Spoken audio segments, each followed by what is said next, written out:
వాడుతున్న ఈ కాయిన్ వచ్చేసి ఓన్లీ కాపర్ అండ్ నికెల్ మెటల్తో మాత్రమే తయారైన కాయిన్. బై మిస్టేక్గా మెటల్కి బదులు కాపర్ నికెల్లో తయారైందనమాట. ఇటువంటి కాయిన్స్ని మనము ఓఎంఎస్ కాయిన్స్ అంటారు, అదర్ మెటల్ స్ట్రైక్ అనేసి.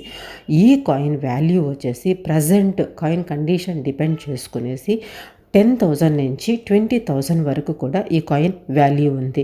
ఈ కాయిన్స్ కానివ్వండి, నోట్స్ కానివ్వండి, వాటి వాల్యూస్ వచ్చేసి డిపెండింగ్ ఆన్ కాయిన్ కండిషన్, అదేవిధంగా డిమాండ్, తర్వాత అమ్మేవాళ్ళు కొనేవాళ్ళు వీటన్నిటినీ బేస్ చేసుకొని కొంచెం ఎక్కొచ్చు తగ్గొచ్చు. ఓకే, ఇప్పుడు నేను చెప్పిన వాల్యూ వచ్చేసి ప్రజెంట్ మార్కెట్లో నడుస్తున్న వాల్యూ. మీకేమనిపించిందో ఖచ్చితంగా కమెంట్స్లో రాయండి. అదేవిధంగా మీ కలెక్షన్లో కానీ ఇటువంటి కాయిన్స్ ఉండి మీరు అమ్మదలుచుకుంటే sirisha.daya@gmail.com ఇది మన మెయిల్ ఐడి అనమాట. ఈ మెయిల్కి మీరు వాటిని పిక్చర్స్ తీసైనా లేదా చిన్న వీడియో తీసైనా షేర్ చేసి మీరు అంతగా అమ్మదలుచుకుంటున్నారో కూడా మెన్షన్ చేస్తే మెయిల్లో డెఫినెట్గా మీకు నేను దాన్ని అమ్మి ఇచ్చేదానికి ట్రై చేస్తాను.